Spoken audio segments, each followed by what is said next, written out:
Hi and welcome back to the channel. My name is Nicole with morningchores.com and today you are watching another plant spotlight video.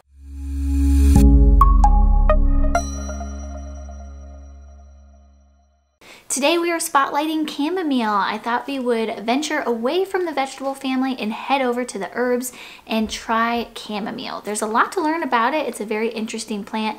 So in today's video, I'm going to go over an overview and history of the plant. We'll talk about its medicinal value, the different ways that you can use chamomile, and then at the end of the video, I will go over how to plant, grow, and harvest it in your own garden.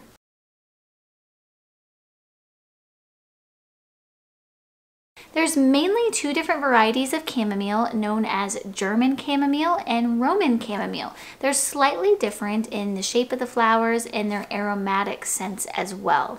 Chamomile is known to be a short to medium bush-like plant that grows white flowers with yellow centers. It has a distinct taste and it also has an apple-like aroma. Chamomile has been used since the beginning of time, but it was first noted during the time of Hippocrates around 500 BCE.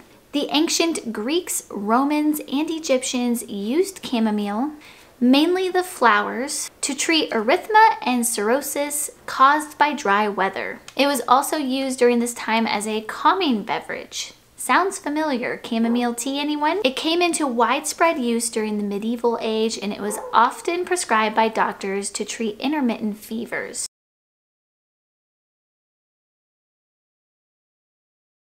The fresh flowers from the chamomile plant can be added to salads and other fresh dishes, but it's most commonly known for its tea. The flowers are dried and made into a medicinal tea, which we will talk a little bit more later in the video. Chamomile is also popularly used in skin and hair care products as well as perfumes.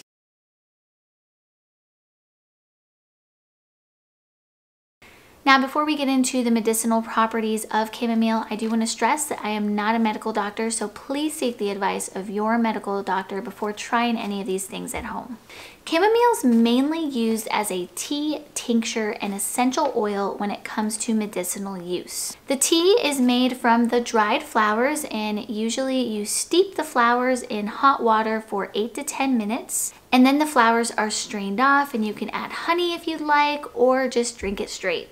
The tea contains spasm-reducing compounds and it has a calming effect. So this is something that's good to drink before bedtime. Topically, the tea has anti-inflammatory properties. So if you have chamomile tea bags after steeping your tea, you could use those on a swollen part of the body or any area that's causing pain. The next way to use chamomile medicinally is as a tincture. A tincture is where you take part of the plant, so in this case it would be the flowers, and you steep them in some type of alcohol, usually something like vodka. You steep it for several days, even up to a couple of weeks, in a dark, cool, dry place, and then after it's done steeping, you strain the liquid off and store the liquid in a dark amber glass container, and this can be used medicinally. So the purpose of a tincture is to extract as much medicinal value from that plant as possible. It's putting it in a highly concentrated form. This tincture can then be taken a few drops at a time internally to calm someone down or reduce anxiety. It can also be used topically for inflammation and pain. The last way to use chamomile medicinally is as an essential oil. Now, I do want to stress, before you use any essential oils, make sure that you do your research, that you talk to an expert or at least talk to your doctor, because they can be used the wrong way and that's not good. So make sure that you do your research. Now, when it comes to using essential oils, if you're taking them internally, you want to make sure that one, that essential oil can be taken internally, but also that you're using food grade, therapeutic grade essential oils. There are essential oils out there that are not meant to be ingested, so you want to make sure that you purchase the appropriate ones. The essential oil is present in the entire plant, and the aroma is described as sweet and grassy-like. When used aromatically,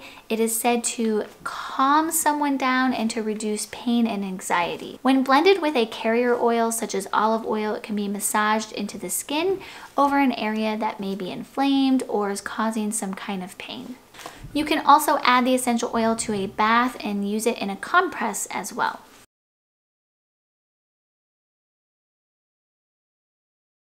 Chamomile grows best when you started indoors 4 to 6 weeks before the last frost date. Germination usually takes anywhere from 10 to 14 days, and I have some growing behind me here, and they're just starting out. They're very tiny seeds and tiny plants. So when it comes to watering them, make sure that you water them with extra care until they get bigger and stronger, and then they'll be a little bit easier to take care of. Plants are ready to be transplanted outside when they are 1 to 2 inches tall and they have at least 3 to 4 true leaves. When planting outside, make sure that you're planting the plants themselves 8 inches apart and your rows 18 inches apart.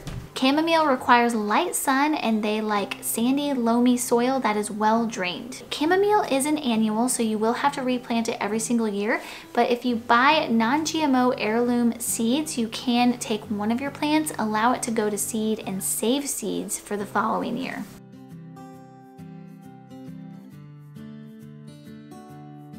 Harvesting chamomile is very simple.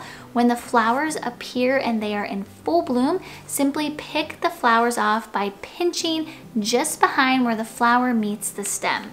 Collect these in a bowl, and then what you can do is lay the flowers out on wax paper or a dry rack or even a plate and allow them to completely dry.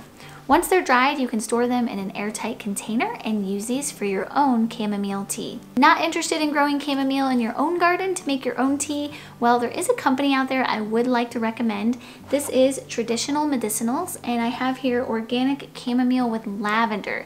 They do have a straight chamomile tea that's very good, but one of my favorite teas to drink is chamomile with lavender. I love having a cup of this in the evening time before bed. It's super delicious.